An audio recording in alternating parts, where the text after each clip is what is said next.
doing, man? I didn't see you. How you doing?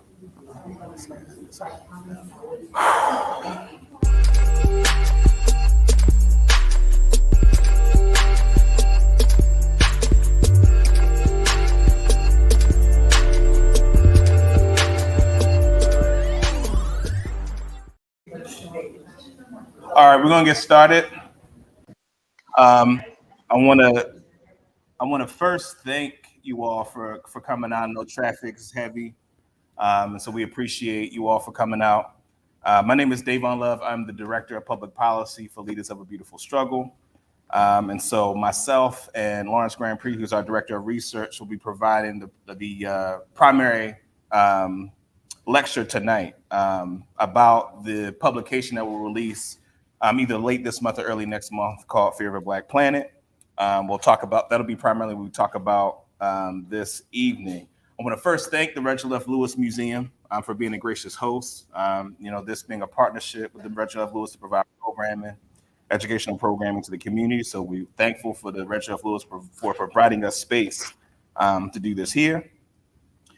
For those who aren't familiar, I'm gonna just talk briefly about the work of Leaders of a Beautiful Struggle. I know a lot of you may be familiar, but for those who are not, LBS is a grassroots think tank, explicitly, revolutionary Pan-African nationalists in our perspective and worldview, unapologetic about advocating for the interests of people of African descent in Baltimore and around the state of Maryland. And so some of the work, much of our work is legislative advocacy.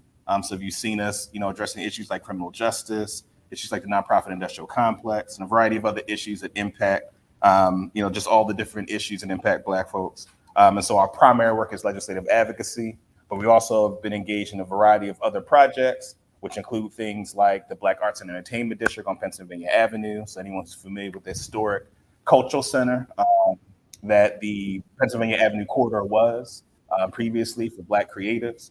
And so that work that's led by our curator, Lady Breon, on the Pennsylvania Avenue corridor, to support Black creatives and change the ecosystem around Black arts city. Our work around cannabis legalization. So, for those who have been paying attention, cannabis legalization is a political inevitability in many of the states around the country. And we saw that very early on years ago. We were clear that it was important that if we're talking about repairing the harm done by the war on drugs, commandeering those resources to ensure those resources actually ended up going back to the community. So we were a part of helping to establish the Community Repair and Reinvestment Fund. 35% of the proceeds from recreational cannabis will go into a community repair and reinvestment fund. Each jurisdiction will get a percentage of that fund that'll be determined by that jurisdiction's contribution from 2002 to 2022, their contribution to the statewide cannabis possession charges, with the idea being that those jurisdictions that were disproportionately impacted will get a large percentage of the resources from the fund. And each jurisdiction was required to pass a law that determines how those proceeds are spent. And so what we did in Baltimore City was the establishment of the Baltimore Reinvestment and Reparations Commission. And this commission, its charge will be to distribute those resources that come from the Community Repair and Reinvestment Fund to those communities impacted by the war on drugs. And so just wanted to mention that to give folks a sense of some of the work that Leaders of a Beautiful Struggle has been engaged in. One of the things that's been very crucial to the work that we've been doing is that as an organization, we're not a nonprofit, we're an LLC. It provides us a level of independence where we can be unapologetic in our advocacy. We're not limited in terms of the ability to call out directly elected officials that are in the way. Those elected officials that are the problem.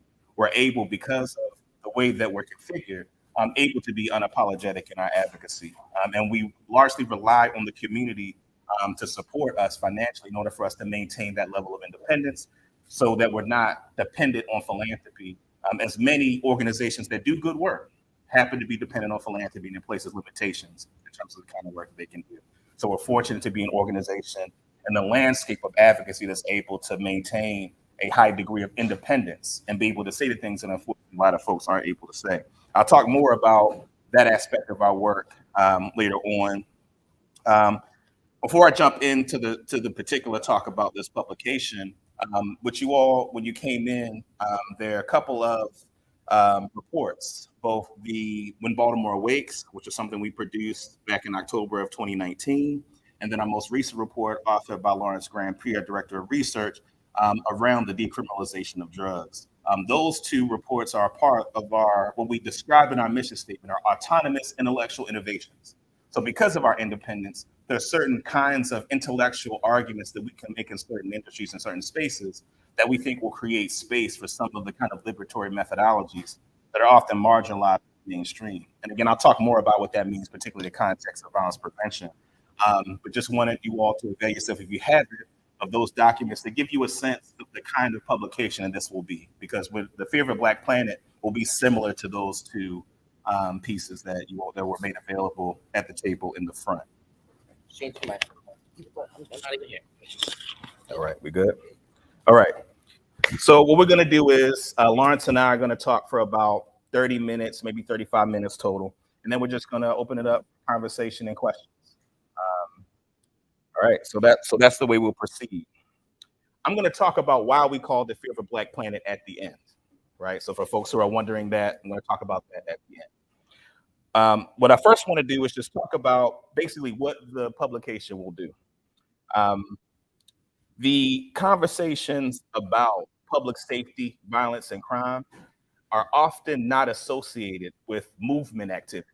Oftentimes, social movements, when we talk about whether it's Black Lives Matter or other kinds of social movements, those things are often characterized as distinct from the efforts around addressing violence and public safety in our community.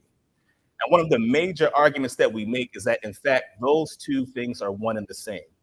That much of the work of addressing the system of racism and white supremacy, if we're not addressing that as it relates to the issue of violence in our community, then we will not have the appropriate tools and be able to create the appropriate interventions necessary to address the violence that we see in our community. And oftentimes when conversations about criminal justice reform emerge, often it's characterized as being at odds with addressing the issue of public safety, right? Again, I'll talk more about the specific discussions in Baltimore about that. What I start the piece with is a quote from a brother named Kelly Miller. Kelly Miller was the first Black person to attend Johns Hopkins University.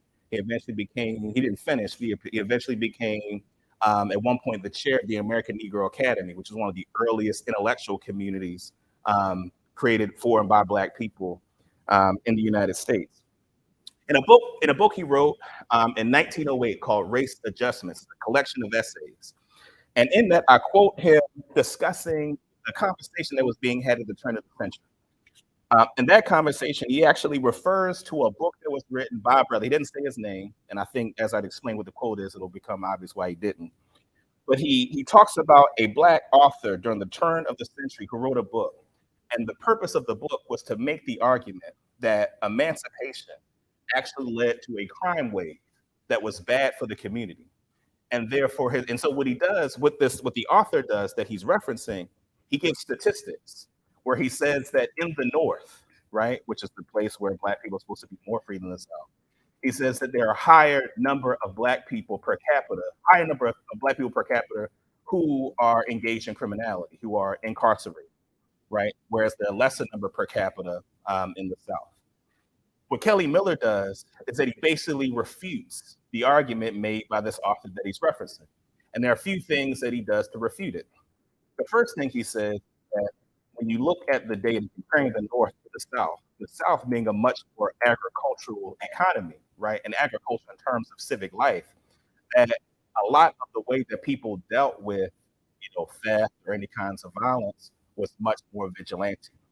Right. So the fact that there were more people incarcerated in the North, it's just a matter of institutional circumstance. Right. But without that analysis, this Black author that he's referring to would just be able to make this argument that there's more criminality based on that data. So what he does is he debunks that. What he also says in this quote, and it's a pretty extensive quote in the piece. The other thing that Kelly Miller says is that in terms of the crime wave that he's describing, that he says that, or the crime wave that he's refuting, rather, he says that the numbers for incarceration for white Northerners is higher than that for Southern Northerners. So his argument is that the conditions, if you just take a population, right, in a particular social class, regardless of race, and put them there, the same sociological forces are going to prevail, right? In other words, if you take a people with a similar socioeconomic condition, right, then you're going to get similar kinds of outcomes. And its argument is that Black people occupy, given the obvious condition of Black people, a larger concentration of folks that are in poverty, folks that have, instability in terms of the ability to fend for themselves. So the argument that Kelly Miller makes is that Black people constituting a higher level of a lower socioeconomic class also contributes to the fact that Black people would be more proportionally absorbed in and represented in incarceration and criminal justice system, right?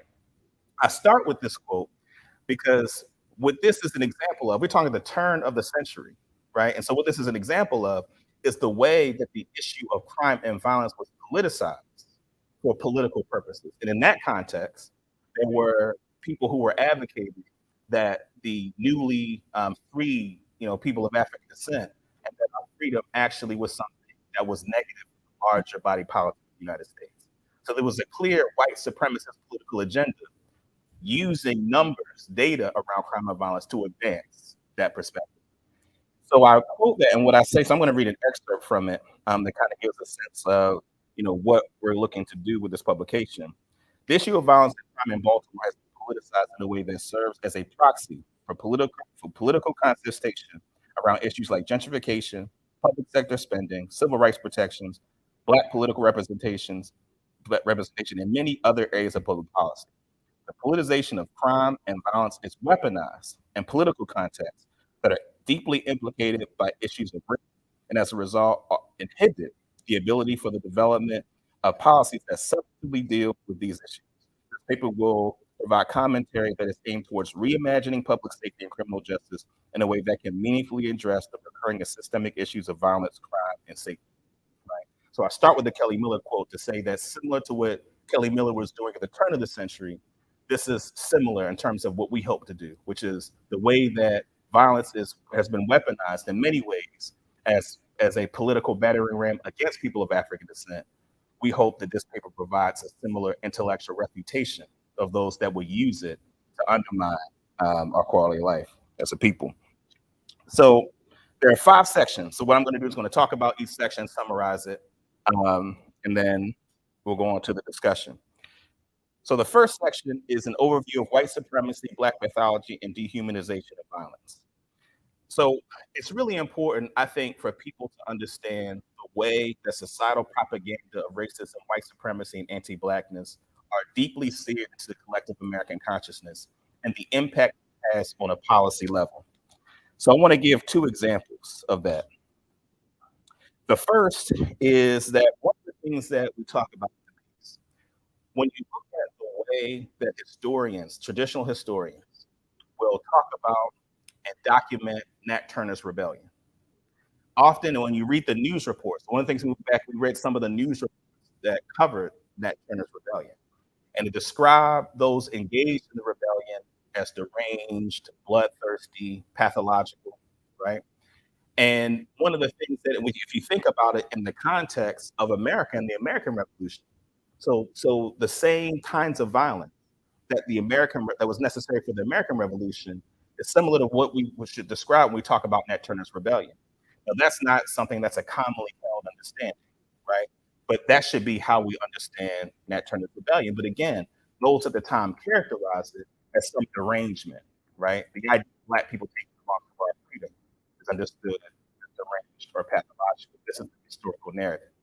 Now, the way that this impacts how we think about violence in our contemporary context is that those narratives make it difficult for people to think rationally about legitimate forms of violence that Black people may engage in, both as individuals and as a people.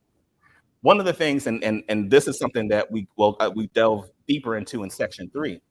But for instance, when you think about a community, a person that lives in a community where there is violence, and they decide to carry a weapon, right? Not because they're interested in, creating violence, but because they want to protect themselves.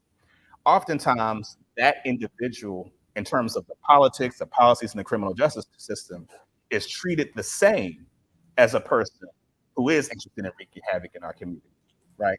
So the policies don't make that distinction. But going back to that Turner piece and the narrative that it creates, that in many public spaces, and particularly in policy discourses, even mentioning the notion that there are legitimate contexts where violence for Black people use violence being necessary is something that is demonized, right? And so while it may seem academic, the distinction between the way Nat Turner's rebellion and the American Revolution, it actually plays a role in our ability to see Black people as human beings engaged in a rational activity of the capacity to defend yourself, right? So that's one example. And again, that has deep policy implications that I'm going to come back to in section 3. The second example that I'll give, this is the way in which we internalize those narratives.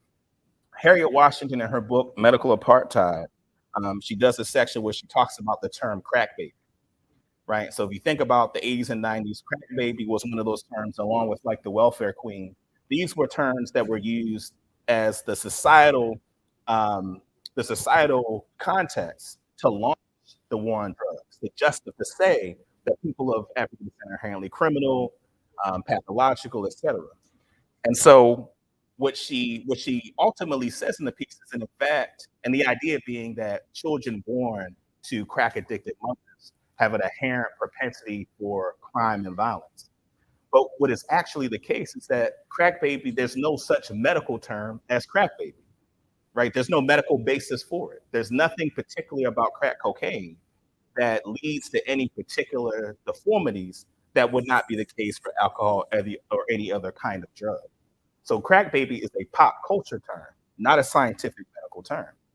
But for many of us that were around or were children in the 80s and 90s, remember people calling each other crack babies to make fun of each other, right? Or that term just being used to characterize inner urban Black folks, crack baby, right? So that term is a term that was used as a part of the policy agenda, right? That many of us internalized, even though there was no medical basis for it, right? So again, section 1 is to frame that context in terms of the way in which notions of Black pathology are seared into our collective consciousness and will impact, as I talk about in section 3, the way that policy is crafted in that regard.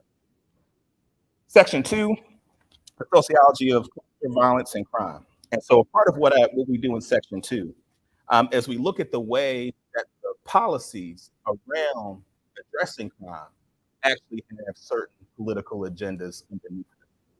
So what I actually do is that we quote pretty extensively Michelle Alexander, her book Jim Crow, where she talks about how many of the civil rights era anti-civil rights politicians were also the primary progenitors of tough on crime policies, right? And many of them during that time, particularly in the 50s and 60s, during the height of those social movements, that, and I'm sure many of you may remember or know about the rhetoric around law and order, right? And so the idea of law and order was a part of the conservative agenda in terms of promoting these tough on crime policies. Now, without the historical context, one would think that, these policies were about addressing crime in the community. But in fact, when you look at those, political leaders that were pushing for these tough on crime policies, what you find is that, in fact, the same people pushing those policies are the same people that are pushing against affirmative action, funding for public education, investment in social programs. They're the same people, right? And so then we have to then call into question, well, are the people that are the authors of those policies actually interested in improving the quality of life of Black people? Typically, their record as in terms of policy is that they are not, right? So that's section 2. Section 3, policy debates around crime and violence in Baltimore. So this is where, in the paper, we actually talk pretty extensively both about our policy fights on this question, LBS and other partners' policy fights on these questions, and some of the ways in which the things that I talked about in the first 2 sections impacted those debates. So I'm going to give a few examples of that I give in the paper. The first is that when you think back to, it was around 2017, 2018, there's a gentleman named Bobby Zirkin who used to represent the 10th Legislative District in Baltimore County, who used to be the chair of the Senate Judicial Proceedings Committee. And so as the murder rate went up in Baltimore City, him being the chair of that committee, convened a series of hearings in the summer of 2017 in preparation for a crime bill that would be put forward in 2018. The primary mechanism, the primary policy that constituted this crime bill were sentence enhancements. So the idea being that if you and it's and now I'm about to get into the weeds a bit, but I think this is important in understanding just how the policies, on one hand, in the public seem like they're addressing crime, but the mechanics of how they really work.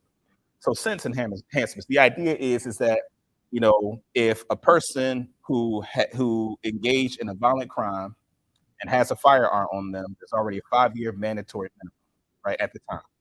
The idea you increase it to 10. The idea being that that would make it so that if they catch a person who had a gun in commission of a violent crime, maybe that person in that instance wasn't engaged in violence, but that would get someone who was prone to violence, therefore putting them away, making the community safer. So that's the logic behind the crime bill that was constituted. Now, there are a few things wrong with this idea. The first, National Institutes for Justice in 2016 put out a report that said that the greatest deterrence to someone engaged in crime is not the length of the sentence, but it is the likelihood that they'll get caught, right? That's extremely important because that's not something that is put out to the general public, right? And without explanation, the idea of enhancing a sentence being a deterrent, if you don't have the data in front of you, it'd be easy for one to just believe that that would be a deterrent to crime, right? But it is not. What it does, and this is the important piece. Now, this goes back to what I mentioned earlier about the importance of putting Nat Turner and Nat Turner's rebellion in its appropriate context. What this does, when you enhance sentences, particularly for handgun-related charges, what you do is that a person in a community who has a handgun for protection, right? And this is to say that like I'm endorsing people just having illegal guns, right? But it's a rational decision for someone who lives in a violent community to have a firearm for protection. If you're a person who you're engaged in a cash industry, maybe you're engaged in an industry where you actually have to carry large sums of cash. Having a firearm on you is a rational decision. What sentence enhancement does is that it makes that person in the eyes of the law the same as the person who is a driver of violence in the community, right? So what sentence enhancements actually do is that they make it so that those who, again, may possess a firearm for protection are just as likely to have an enhanced sentence as those who are the folks that should be out of the community, right? And that's important because when we study the impacts of the criminal justice system, we see that a big part of the damage that is to be repaired are those that were sucked into the criminal justice system who would have been better served outside of it, right? Additionally, one of the policies that was put forward is a policy around limiting the discretion of judges. So the idea being that the police catch you have a gun, the judge should not have discretion to look at your case and make a determination, right? The idea being that judges are letting people off too easy. But the challenge there is that if you have a person who, again, a person that's not interested in pillaging the community, I just have a firearm for protection. A judge can, in that case, make that assessment and say you don't belong, behind bars for a long period of time. We're going to put you in another situation, right? The other piece to this is also important, is that these sentence enhancements are workarounds that are rooted in the incompetence of law enforcement, right? And here's what I mean by that. And I've been in conversations with representatives of prosecutors and prosecutors themselves. And one of the questions that I ask them is like, if you're serious about addressing violence, it doesn't seem that you need more penalties to go after people. There are plenty of penalties on the books. In fact, and I'll tell a quick aside story that also helps to make the point I'm about to make. In 2017, the then mayor, Catherine Pugh, and City Council President Jack Young were putting forward a bill that would say that if you have a firearm anywhere in public, a mandatory 1-year minimum sentence. Now, of course, we fought it. And what ended up happening was the bill was amended in committee that it would be that possession of a firearm and commission of a violent crime, an automatic 1-year mandatory minimum. And the bill passed. Two things that's interesting about that. The first is I don't know that the city council actually has the authority legally to make policy on that question. But even more interesting is that there was already a 5-year mandatory minimum on the books. So in many ways, they were going in the opposite direction of what they were trying to do, right? This goes into what, in many respects, these policies not being effective are more of a dog whistle than an attempt at effective policy, right? So what I've said to representatives of prosecutors and their advocates is to say, you already have all the penalties on the books you need, charged for manslaughter, murder, and get a prosecution. Right? Now, what they won't say is that the reason that they are not doing that is because they can't get good cases from law enforcement to prosecute those. Now, if they were to say that, they would have to admit the incompetence and corruption of law enforcement. Additionally, one of the things that we've also worked for is police accountability legislation, right? And one of the things that we've been primarily advocating for is community oversight of law enforcement. Again, sometimes people make these things separate. The state of Maryland, they commission on restoring trust in policing. They issued a report. And in their report, they cited 2 studies that were done, one by Morgan State Institute of Urban Research, one by Johns Hopkins, where they both said that the majority of the community does not, even people who generally have neutral or positive ideas about law enforcement, do not trust police, who themselves have said that they've seen law enforcement engage in activity they thought was detrimental to the community, right? But what the report also said is that community members would be more willing to work with law enforcement to address issues of homicide if they were involved in oversight of law enforcement. Community oversight of law enforcement has been something that the legislature has been the most steady against. That community oversight of law enforcement essentially would be the ultimate ceding of power from law enforcement into the hands of the community, right? But if we're talking about public safety, and you talk to people who are in law enforcement, in order to get those that are responsible for murders, you have to be able to collaborate with folks in the community to be able to get a case. But the community will not collaborate with law enforcement, again, given its incompetence and corruption. So when the conversation around sense enhancements, as I mentioned earlier, was really more a dog whistle, we actually quote a study, a communication scholar, that says that policies and laws, they did a poll, and they said that policies and laws that appear to negatively impact Black people more than others are more likely to get support in terms of those policies, right? So that's important to note, because what I'm clear about is that these sense enhancements, the purpose of them was not to address crime. The purpose of them was to dog whistle to a particular constituency that has deeply pathological anti-Black notions of Black people that don't care about making the distinction between the person who has a gun for protection and the person that's actually the driver of violence. For them, that person that just happens to be carrying a firearm for protection is collateral damage, and they don't care about that collateral damage. And it is that collateral damage that really produces the problem that we see in terms of the criminal justice system and its negative impact that it's had on Black people. The last thing I'll say about what we talk about in that section is that what that also does is that when it comes to policies, specifically regarding, one of the things we worked on was, I mentioned the cannabis legalization piece. And one of the controversial pieces of legislation, particularly our partners with the ACLU of Maryland, worked on the idea of banning the sole use of odor, the smell of marijuana, as the basis for stop and search, right? Because oftentimes we want to decrease the amount of interaction you have in law enforcement, right? And the use of odor, and I'm sure there are people that have even personal experiences of a police officer saying they smell the odor of cannabis, allowing them to essentially search you, right, and abuse your right. And that was actually an extremely controversial and hard bill to pass, even though recreational cannabis is about to be legalized. And when we looked at and observed the testimony of prosecutors, they saw the odor of cannabis as an important tool to address crime, right? Again, if we think about the war on drugs and the societal propaganda, right? I'm sure many of you know about the Ehrlichman quote, the person who used to work for Richard Nixon, who said that a part of the Southern strategy, right, associate, marijuana with Black people, right, and crime, right? And so similarly, that's the way that policy has been rolled out. So for them, when you talk to and observe the testimony of prosecutors, they really saw like this piece of legislation as something that would be a hindrance to their crime fighting strategy, right?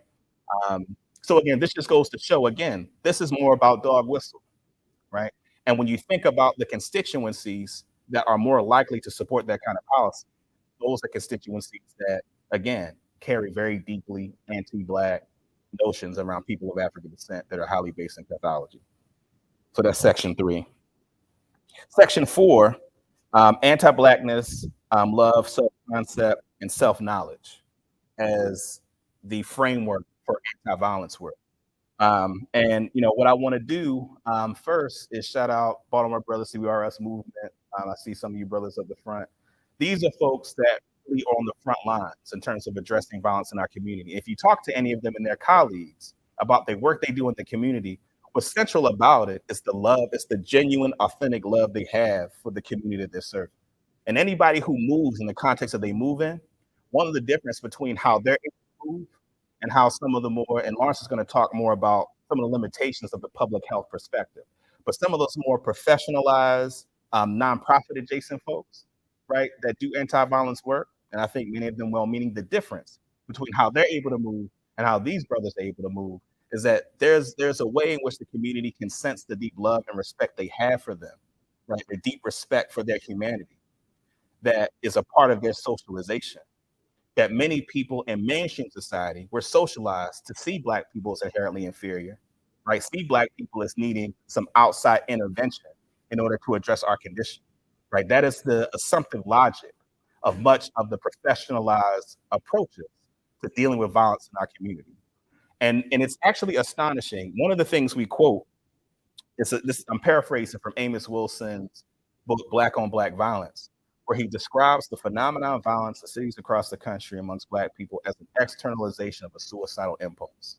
And when you think about the way in which the societal propaganda around representations of inherent criminality and inferiority, that it makes it easy for a young Black person to kill another one, right? That in many ways, the homicide and the issue of suicide are flip sides of the same coin, right? Given the nature of the propaganda that this society has saturated us in, right?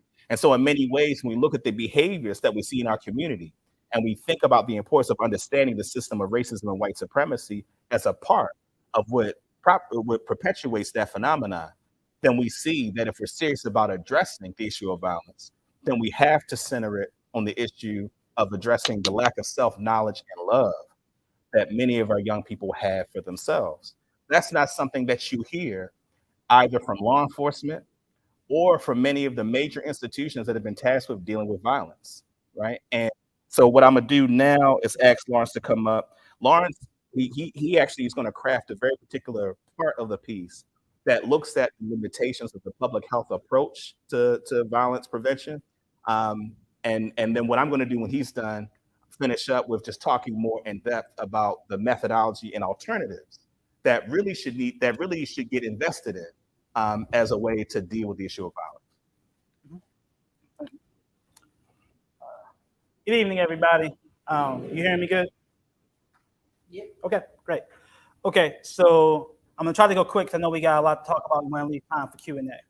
So I started really thinking about this maybe like 7 years ago. I remember people, Andy was one of them, brought to us an example of, Safe Streets has been around, violence mediation, conflict happening in community. They claim to use a public health model to prevent the spread of violence.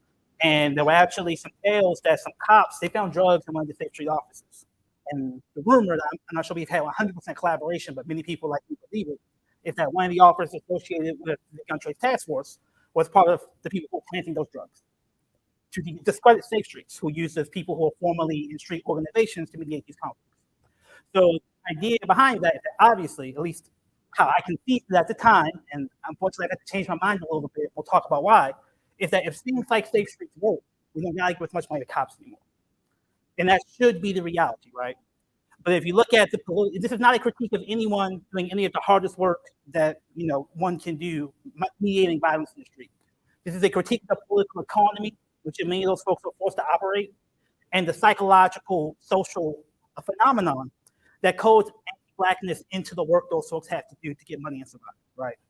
So with that said, let's do a brief overview on the argument around when they say public health approach to violence. That's what people say. Don't fund the police, fund public health approach to violence. But we need to break that down to understand the limitations of that argument. So here's what they say in general. Like, if it's not your grandfather's public health, we know about Tuskegee, we're sorry, we're different now, right? We say that, and this is again me mimicking what the public health establishment would say. They didn't think about social determinants of health like poverty. They were too focused on, top-down, quantifiable things. And so we're going to apply the skills of epidemiology. They call it epidemiological criminology, which is a $5 word for just saying, think about crime as a disease. They say violence is a disease, and that we have the cure. We being largely institutions like University of Chicago, Johns Hopkins, elite academic institutions. And here are some of the parts of that so-called cure are violence mediation, mediating conflicts in the street. That's one part of it. But they also talk about changing community norms. So if the communities have normalized violence as a response to their conditions, we have to do things like have a lot of T-shirts and very visual things to change those norms in the community, right? Additionally, they talk about providing mental health services, particularly cognitive behavioral therapy, to change people's psychological relationship to violence to prevent it from being the trigger, right? So on face, it's hard to view any of those things in particular as inherently evil or bad. When you approach it from the larger question about, I'll just keep it as simple as possible. I have a hard time learning nonviolence from Johns Hopkins University, from the American public health establishment, from a for-profit public health establishment. At a very basic level, it wasn't until they used the words public health and academic institutions began to see there was money involved in it, that money started to flow. We know that Black folks have been doing forms of violence mediation in our communities forever, but specifically since the Northern Migration. When we saw that urban violence in growing cities in America was a problem, we've been doing vernacular community forms of violence intervention that have not only not been invested in, but have been sometimes, I fear, been pathologized by the way in which public health has been talked about.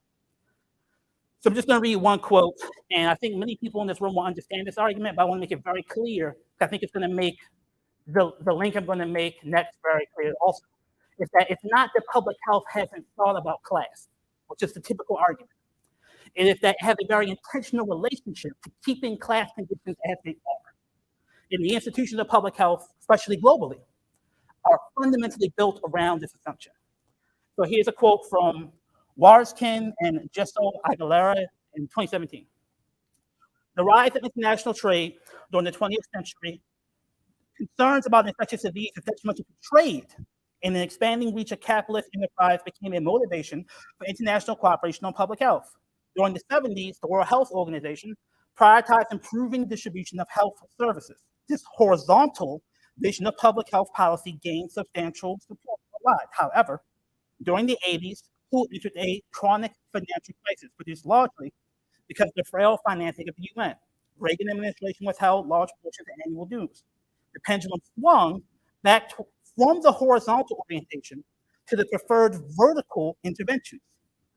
The orientation emerged largely from the efforts of the World Bank and affiliated international financial institutions, as well as key private foundations. Again, attention turned to vaccines and medicines as technological solutions to health problems in the global south. This orientation further facilitated the financial operation of multinational corporations in these countries. The report of the Commission on Macroeconomics and Health emphasized improving the health and longevity of the poor is a fundamental goal of economic development. Reducing AIDS, tuberculosis, malaria would increase workforce productivity and facilitate investments. A policy emphasis on quote-unquote investing in health conveyed a double meaning. Investing in health to improve health and productivity, and investing in capital as a route to private profit in the healthcare sector. As Jeffrey Sachs stated, what investor would invest his capital in a malarial country?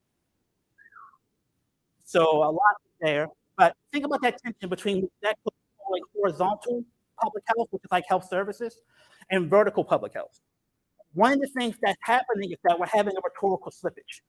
A lot of people in the community will say treat it like a public health problem. But when we're talking about public health, we're talking about the health of the community, and we're talking about notions of disease that are more holistic than just what a vaccine or a pill can address. It's about poverty. It's about social alienation. It's about the psychological violence of dealing with racism. So when we talk about the disease of violence, many of us in the community are using a holistic conception of disease. But because people use the words public health, the public health establishment says, oh, great, there's broad support for public health interventions. Let me come in with my vertical conception of disease. And when it says, what investor would invest his capital in a malarial country? I mean, I think it's kind of, you see where I'm going. What investor would invest in Baltimore when it's plagued by the disease of violence? So it's pretty obvious that in terms of what Derek Bell will call interest convergence, it may not quite be the desire to keep Black people alive that's driving this new wave of public health approaches to violence. You can't gentrify the city if 350 bodies are dropping every year. So that's the reality, and they don't want to change the fundamental conditions of resource inequity, power distribution that creates that 350 number. They just want to get a little bit below 300, claim mission accomplished, and bring the capital in. Right? So that's the core of the argument, but I want to say something a bit beyond just the pure class economic analysis, kind of getting to what Dayvon's going to talk about in terms of culture and psychology. Because public health doesn't just have this role of like materially preserving class relations, it also reflects a culture, a Eurocentric culture, which oftentimes is used against more collectivist African-centered approaches to thinking about disease, violence, and violence prevention. So does anybody know the story of the Jon Snow? Not Game of Thrones Jon Snow.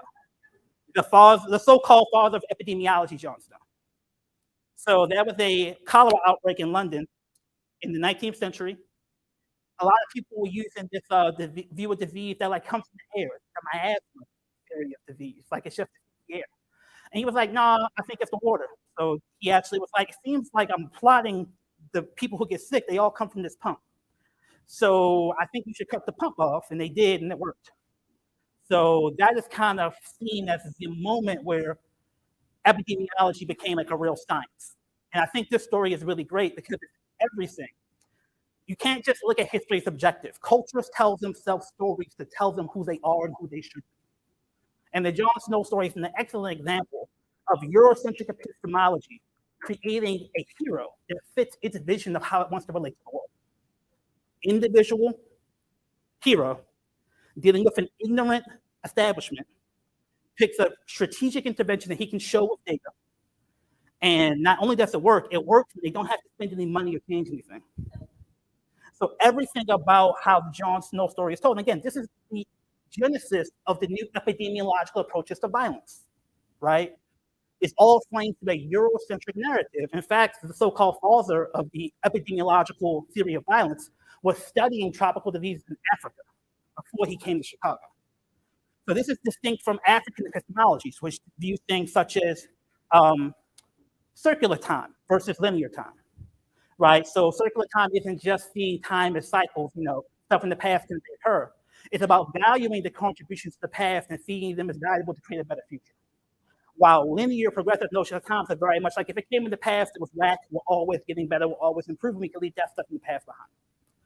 So these theories are important because they frame how to understand what is being used in many, not all, many of the dominant systems of violence prevention. We don't actually know, they don't publish their curriculum, it's a trade secret. But talking to people and understanding some of these cultural dynamics, we can see some of the ways in which they narrate violence potentially being problematic. So just think about it as I always ask this question. If violence in America is a disease, who's the typhoid Mary? Who's the patient zero? And I offer the example, at least in my conceptual, not my conceptual frame, the conceptual frame been given to me by certain folks in the Black radical tradition, violence prevention tradition, someone like Christopher Columbus. We now standing answer to that question in my theory of the world. But if this answer frames violence against Black people as injected oppression, Amos Wilson also says he sees violence between Black people as like a copycat serial killer. Looking at the violence that white people have done to Black people as the definition of humanity and masculinity.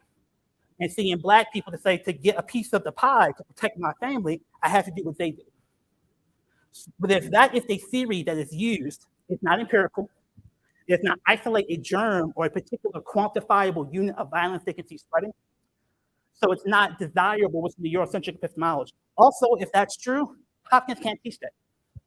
They cannot monetize that. They can no longer be the center of gravity in the violence prevention space. Right. So wrapping up, something like cognitive behavioral therapy. You'll see some programs talk about life coaching, and cognitive behavioral therapy is a broad term, but it generally thinks about your thoughts, cognition, and rethinking how you think about your thoughts, which is like generally really good if you want to like think about quitting smoking or addiction. But to think that all violence is just a cognitive behavioral distortion ignores the political reality people face in these communities. Where I don't know if that brother, I don't want to kill that brother, but I don't know if he wants to kill me. So I have to keep a gun on me, not because I want to actively pursue him, but he needs to know I carry a gun, because that is a deterrent from him potentially attacking me. So it's almost, I use the frame of like international relations and like nuclear, mutually assured destruction. You don't have to like it, but the reality is, if other people have nukes, I can understand why another nation wants a nuclear weapon. And we grant nations that sovereign right to like have armies to deter from invasion. We don't give Black people the sovereign right to protect themselves in America, right? And I think that something like ROCA, which is the program I'm talking about, using cognitive behavioral distortions as the frame for violence, I fear it can become a form of almost like gaslighting, where it's like, I see my reality, I don't think I'm crazy, but you're telling me the fact that I'm even thinking about having violence is my personal fault for thinking that thought, not the structure for putting me in the position where I have to carry a gun or have to be on the corner to feed my family, keep the lights on, right? So finally, if you look at like, there is a YouTube video of Roca from Massachusetts, because Roca is not indigenous to Baltimore. And the lady in the video says, yeah, you know, we do life coaching, and sometimes they don't show up. And when they don't show up, I tell my friends in the police department, hey, if you see Johnny, you have a dime bag on him, pick him up, process him, bring him back to me. And again, that was stunning because many people still think public health approaches to violence are the opposite of policing. In that example, they are fundamentally connected to and dependent upon policing. And weed is actually legal in Massachusetts, so it's just really crazy. I shouldn't even say that, right? But that's what I mean. We have really well-meaning people, maybe some of the folks in this crowd, truly adopting the public health frame because they believe it deals with the pathologization of Blackness. And my fear is that could actually be a perfection and a furthering of that pathologization of Blackness, right? And we see some folks in the public, in the violence prevention space, really saying like, not everybody, but some of them are saying things like, look, this is not about defunding police. This is not about displacing police. It's about having something that works with policing, which is obviously what I want to see and many people in this room want to see. So we can't trust this valuable essential services just to public health, capital P, capital H, public health trademark establishment. We have to have the community rise up and demand more holistic interventions that think about the health of the community, not just traditional public health, right? So that's my spiel. I'm going to turn it back over to Dayvon.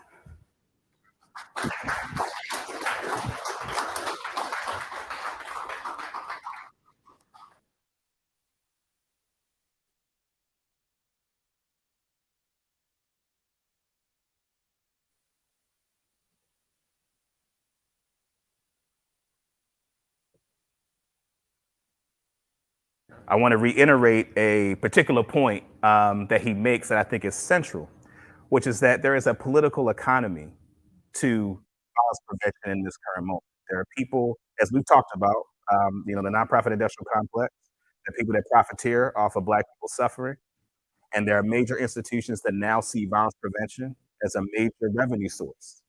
And if people were to adopt the approach to violence prevention that we have described, then that means that Hopkins can't do it, right? That means that those institutions, those mainstream institutions, will not be able to be authors of things. So an example, like one of the projects that we're a part of, the Baltimore Rites of Passage Initiative. So Rites of Passage, there's a history of it in Baltimore around the United States. African Center Rights, the idea of taking young people through a process that takes them from childhood to adulthood and providing them the tools they need in navigating the world and identity formation that's necessary for effective socialization. And African Center Rites of Passage programs are things that, again, we have to do. People of African descent would have to do, and the resources would have to go to those formations that we control and operate. I mentioned, and again, they're represented here in the front, brothers from We Are Us, right? That if they became the ones that drive Baltimore City's agenda for violence prevention, right? That means that the resources would go there, right? And that these other institutions, and again, this is a way that the notion of anti-Blackness often is framed, right? Where Black people are understood and our institutions are understood as needing outside validation in order for them to be legitimate, in order for them to have the kind of intellectual veracity to be legitimate. And we say that, in fact, these institutions have demonstrated themselves to be an abysmal failure, right? Now, because of the status of those kinds of institutions, that's not a thought that would naturally cross a person's mind. But these are institutions that have been given billions upon billions of dollars to address these problems, and they have been deficient. Conversely, those of us in the community, right, who've been attempting to address this problem, who have not gotten the sufficient resources, but have been able to do things that have been impactful, those are the things that need to be studied, right? And so in this section of the report, I'll talk extensively about the examples that I just gave, about the work that's happening on the ground around violence prevention. And then the last section are just policy demands. And I'll go through them quickly. This isn't exhaustive. This is the part, one of the parts that we're doing the finishing touches on. But no sentence enhancements as a way to address violence. Community oversight of law enforcement. So again, I've talked about how sometimes those things are made separate and put in the police accountability space. But in fact, if law enforcement is to go after the people who are wreaking havoc in the community, they have to have a relationship with the community. That relationship has to be one where the power dynamic is flipped, where the community has control over the institution of law enforcement, to the extent that in our current system, we have to deal with law enforcement, right? Investments in community-based programs like, We Are Us, like African Center Rites of Passage, and directly addressing the business community that traditionally are the ones that often press government to engage in the kind of tough on crime policies that I mentioned. The reason why the piece is called Fear of a Black Planet, I'm sure some of you are familiar with the references, whether it's Public Enemy and their album Fear of a Black Planet, and they get that from Dr. Francis Cress Welsing, ISIS papers, Fear for Black Planet. The instruments of social control, right? Law enforcement, prisons, the instruments of social control were not designed to keep people safe. They were designed having in mind, when you think about the history of this country and white folks' anxieties around people of African descent, and there's a particular thing around notions of Black masculinity. Dr. Wilson refers to the anxieties around Black phallic potential, right? The ability for Black people to reproduce, and the inherent anxiety that white, and she argues that that's really what undergirds racism. And that you look at the history of lynching and the way that Black men's genitals were seen as trophies for white men, right? And you look at the fact that, slave catchers being the kind of institutional antecedent to law enforcement. And you think about prisons being primarily expanded after emancipation as a way of social control. That what we see today, when people talk about law enforcement and public safety, these people that talk about sentence enhancements and tough on crime policy, whether they know it or not, what underlies the policies that have put us in the condition that we're in is that fear of a Black planet, right? That's what undergirds it. And unfortunately, like when I go down to testify in Annapolis, I don't often, you get 2 minutes to testify. We're not invited to the briefing sessions that happen during session where you get more time to explain. But it's important to be clear that even the folks who get to testify, who are on our side of the issue, often when we talk about this undergirding piece around this fear of a Black planet that is evident in all aspects of civil society, this part of the discourse is often not included in discussions around safety, violence, and criminal justice. So for us, it was important, and using that name and that reference, to include that scholarly literature base that often isn't accessible to the mainstream into the discussion, because it is, from our perspective, it is the best explanation for these systems that configured against the humanity of people of Africa. So I'll stop there and we'll take any questions or thoughts that people have.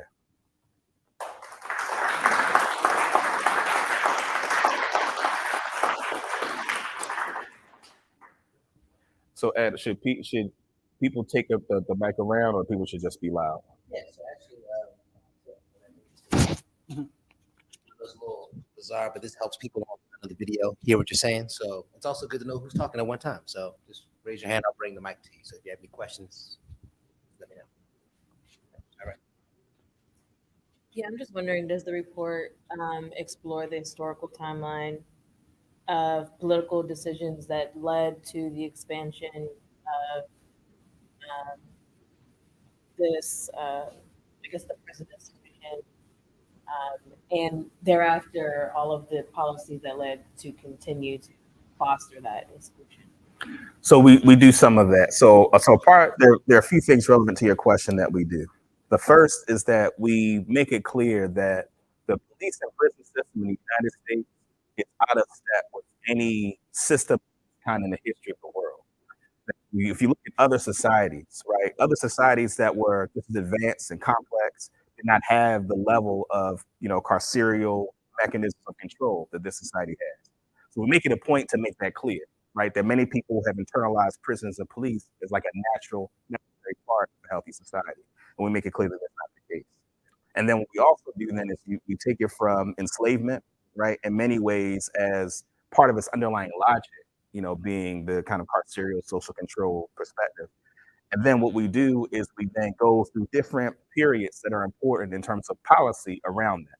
So we talk about, so I mentioned in the beginning, Kelly Miller and the critique book that he references, where they make the argument that emancipation led to the crime wave.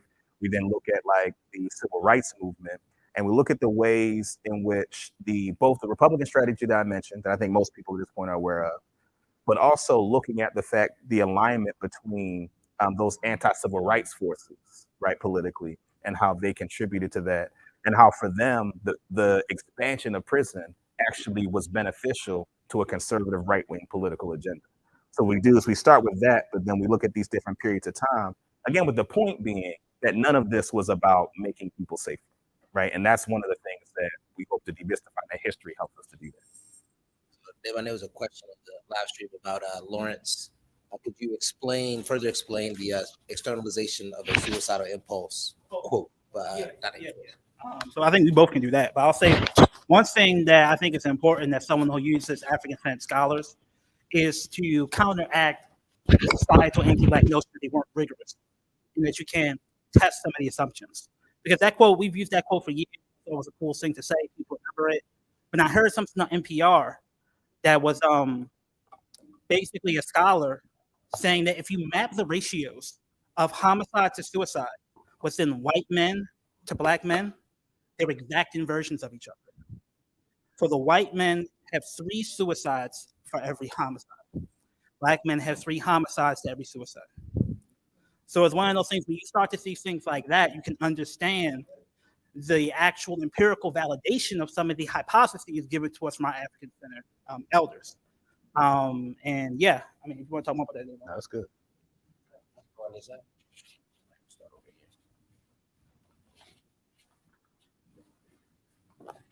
Thank you, gentlemen, so much. I'm interested in the leaders of the beautiful struggle. Your, I don't know, take is the right word to use, on this newly formed accountability, community accountability for police. So you're aware of it.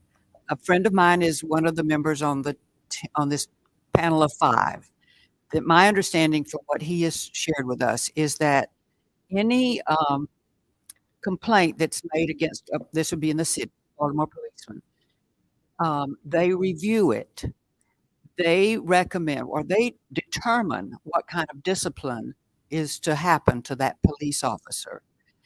The police commissioner cannot override their recommendation or their discipline.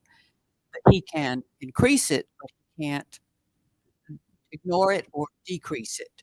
So, and my understanding, it's brand new. I guess it was part of what was part of the legislature this year. And I understand it's not just in the city, it's in every, I guess, of the 24 districts in the state.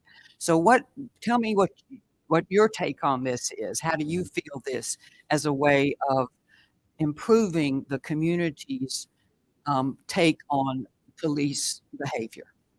So that was a part of the 2021 police accountability work that we've done.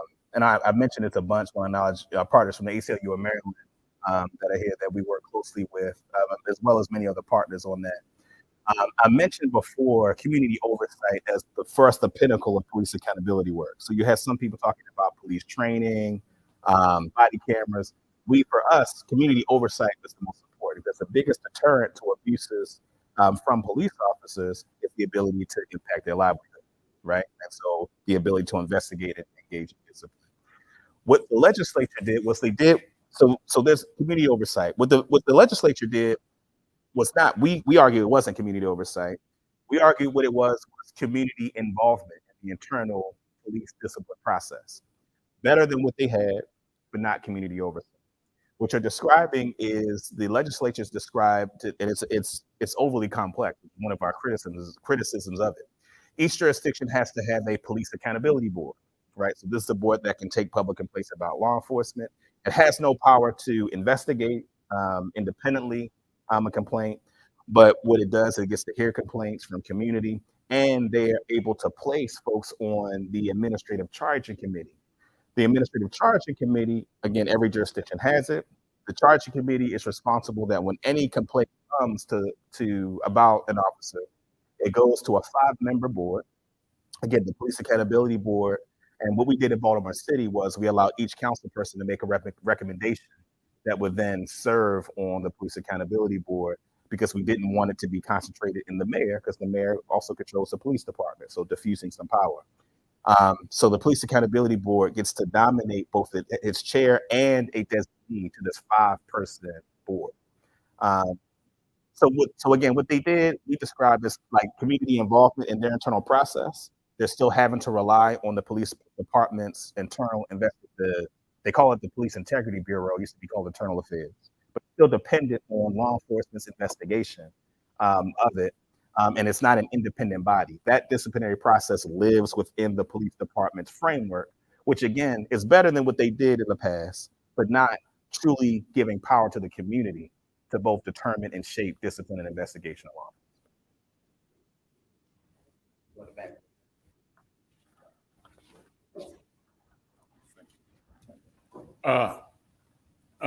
Brother Love, again, I'm so impressed. I had to get here because I need to know what I need to know, and you so brilliantly always put it together.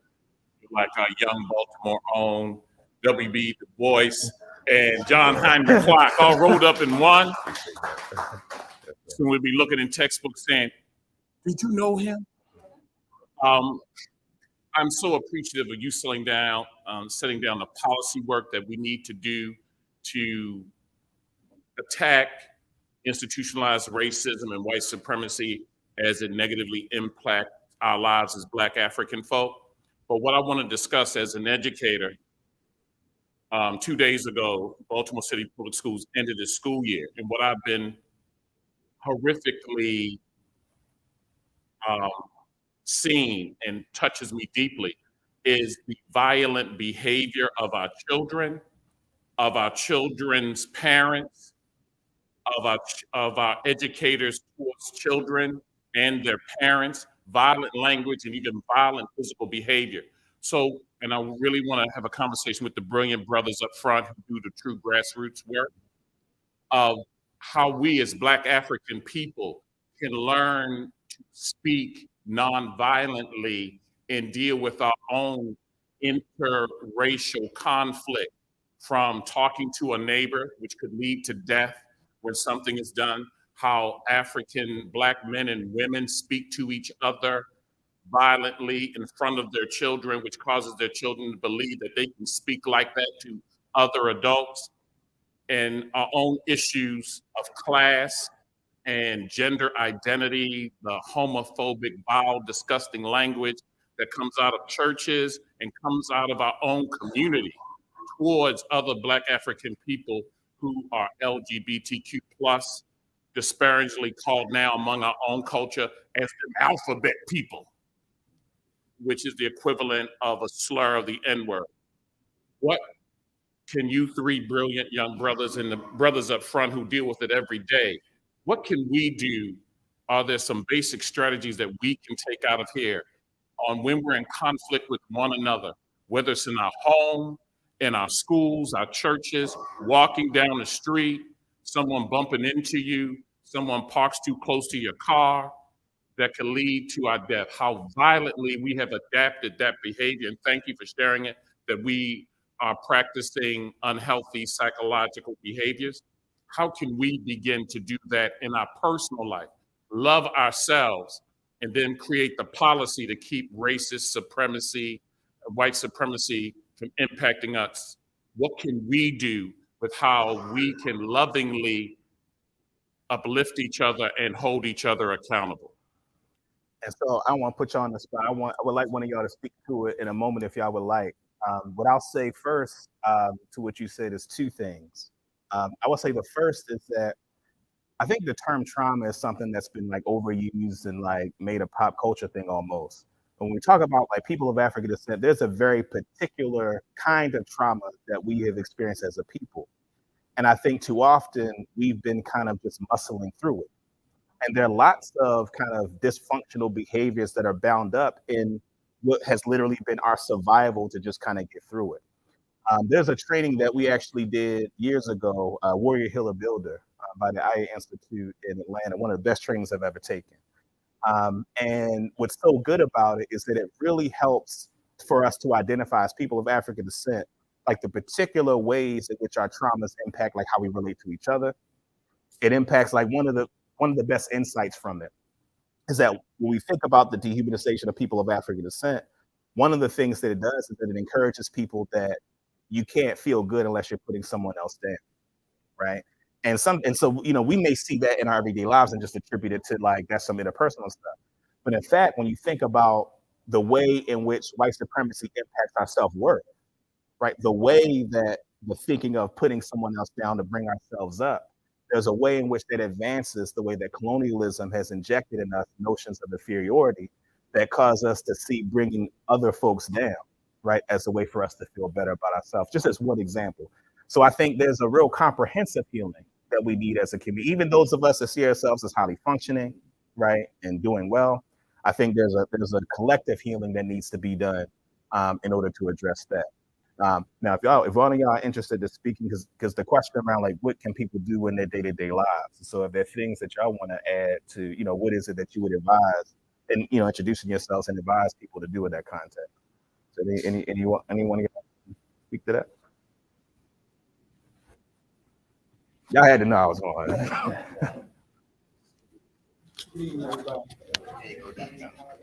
Hey. One of the things that and the compliment that you gave to Dayvon, my former student, Adam, is right on point. And brother, thank you for putting in the work. But in terms of Andre, in terms of where we are, we have so many successful exceptions. And it's unfortunate there's successful exceptions. That, in other words, we go into places where people anticipate wrong and the right happens. And it happens over and over, it grows, but we don't replicate our successful exceptions. We don't duplicate those things in terms of our young people. And I'll just use a real example.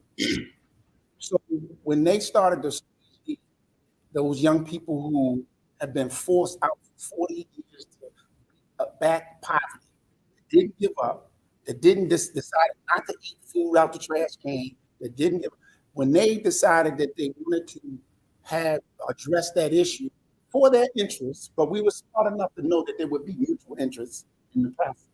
We would demand it. Dayvon, Adam, that thinking came into the process. So here's what we know.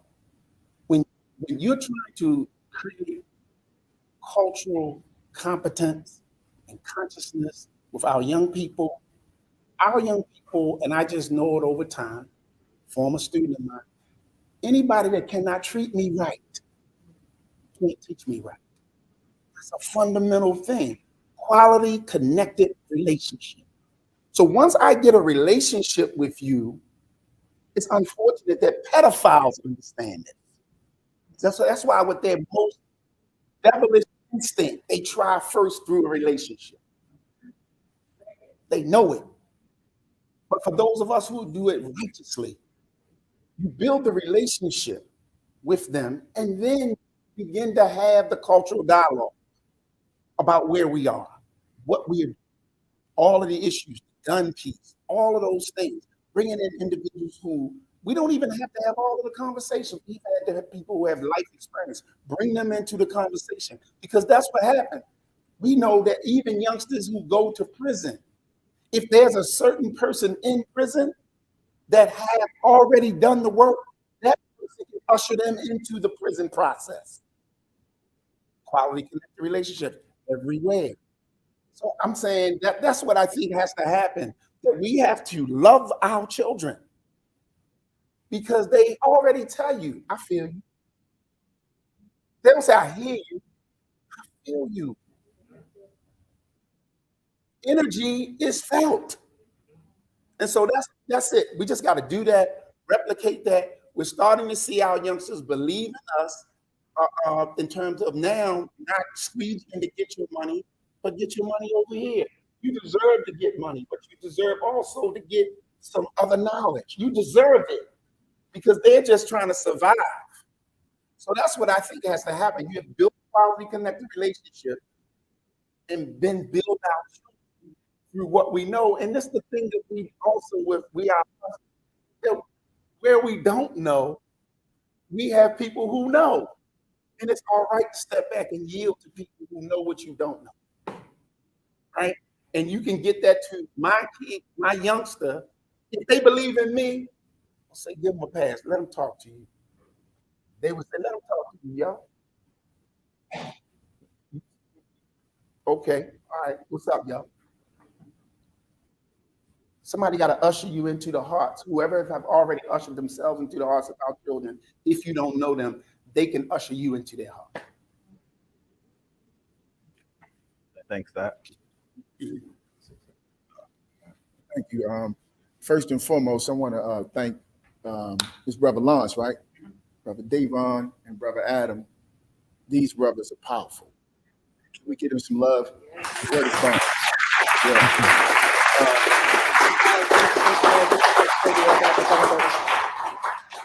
Personally, I have a lot going on. I knew I needed to be here because of that moment. And I want to just speak to what the brother said in regards to our young people. Stand up, Calvary.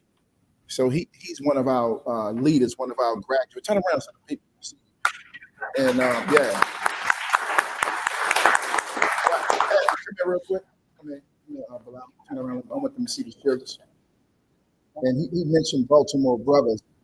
We run our program is 5 years strong, and Family Lead funds us. Right, it's not a lot of money, but it's very helpful.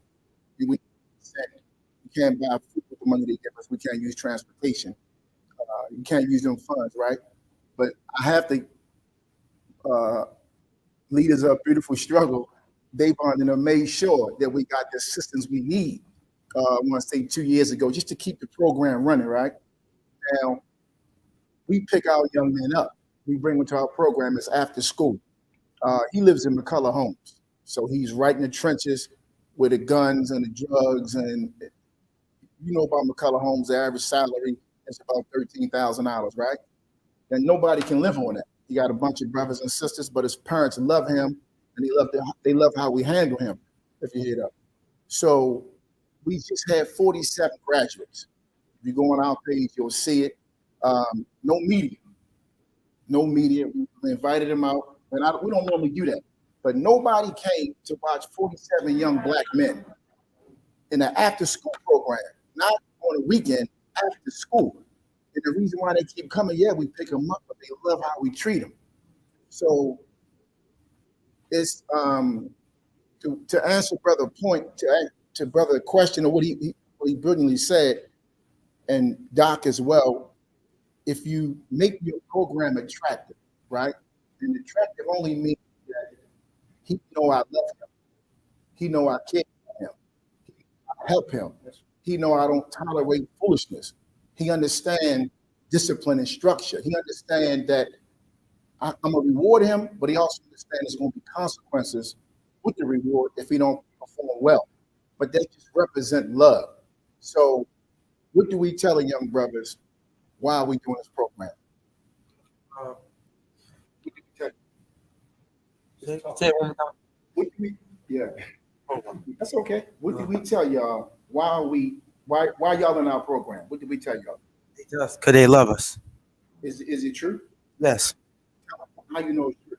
I know it's true because they show us love and they explain to us what they did and they explain to us don't do that what they did. They show us this, they reward us and all that. They show us that they love us in the program. So 44 weeks straight. 44 weeks. So and I could be up here all day talking about this, but I just want to give a big shout out to y'all, bro, because y'all really we don't have a lot of time to be playing, but I'm honored to be here. Thank you.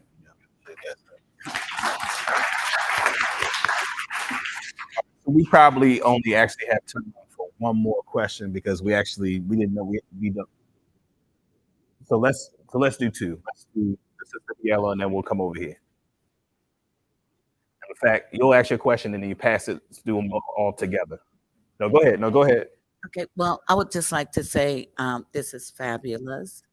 One thing I heard I disagree with is that being called a nigger is equal to an LGBTQ person.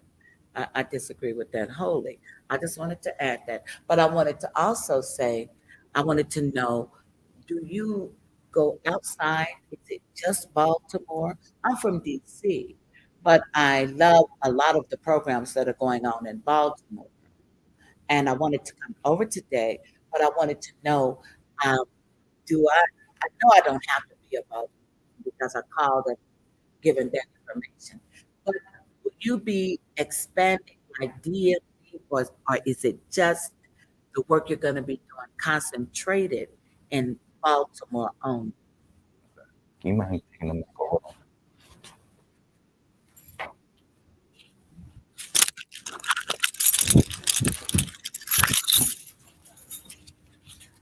I think since we're talking about violence in Baltimore and the public health approach, nonprofit industrial complex, the obvious question is, take up safe streets. Or not safe, my mistake, not safe streets, ceasefire. You talked about safe streets, but ceasefire. That's a movement that's completely organic to Baltimore. It's led and founded by Black people. And it mentioned, I'm very surprised. It seems like an obvious question in this discussion. I'll take the ceasefire question real quick. Right. So when you say ceasefire, I was going to ask you which one, because there are two different ones that reflect two different approaches. So the ceasefire model, it centers around, it's a traditional sort of law enforcement involved, but seen as like more open, focused. That basically, if you've seen them, actually it was kind of in The Wire. They had this thing called the call-in, where they take people who are known to be street involved. She's not talking. I know, I'm just saying. So there's this thing called ceasefire, the call-in traditional ceasefire model that says, look, we know you're street involved. We have services for you. And they might bring in a pastor or someone like that. But if you don't leave the game, put your guns down, we're going to bring the full force of the police down upon you. And just given the relationship that we just saw here, the need to actually understand people's trauma and systemic oppression, that is just so much the opposite of what is needed. That model has failed in Baltimore many times. But it does get mentioned as an evidence-based best practice because it's worked elsewhere. I mean, those places are not slave cities, right? Baltimore ceasefire is a movement, not to be confused with the other ceasefire, which is why I brought it up, which will have talked about changing communal norms, but from a bottom-up, more grassroots, holistic perspective. So this whole communal norms thing, it obviously can be true that violence is normalized, but if you view it from a public health model, the violent community norm can be seen as the community itself replicating the disease of violence. While Baltimore ceasefire is trying to take that bottom-up approach to say that we organically can reframe our relationship to these conditions, but not ignore the systemic oppression and the trauma that produced those conditions. So we obviously know a lot of the folks in the movement, we support them. I just wanted to bring that previous example up first because it's a confusing term. There are two different things called ceasefire. And I just have an example of how the public health movement can actually co-opt what is an obviously true thing. And we don't need them.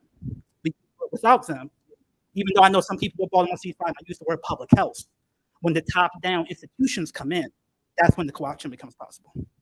And so to your question, they're mentioned in the report. So I mentioned the things that I mentioned because I've noticed we are here and then part of the rites of passage, but they're included in that fourth section that I mentioned. That they're certainly included in that. And to your question, our work primarily is in Baltimore City. We have partners in other places. We don't see ourselves as like trying to do a franchise and like have LBS, you know what I mean? But we have partners in other people who we work with. So I know in DC there's like the Pan-African Community Action organization. There are different formations of like, Black Lives Matter. There are a variety of other folks that we partner with that are in DC. So I would encourage you, and we'll give some thought to the partners that are in the region and get that information to you. All right, thank you all for coming out. We will. We don't have them yet, but we'll make sure if you're not signed up on the email distribution list, please do. And let me just make one last pitch. Again, as I mentioned at the beginning, we're not a nonprofit, we're an LLC.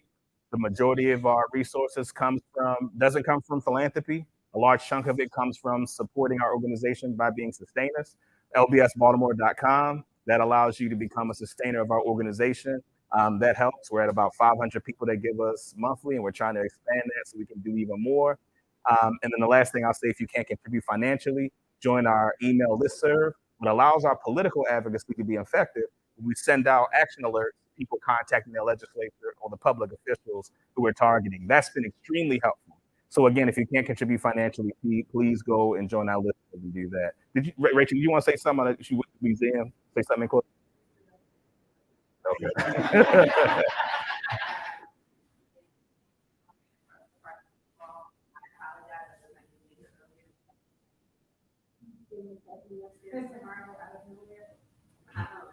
But these are the type of things that this museum is here for. It's not just a museum where you can learn about history and see pictures and glorious art. If you didn't get a chance, come back anytime and check out this exhibition. This is our young people at work. This is the art show, Black People, Black Magic. And on the second floor is African Manifesto, which was curated by Zola and Robert Dayvon. It was 7 African American women to be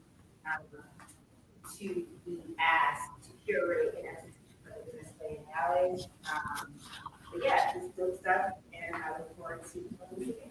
All right, thank you. All right, safe travels.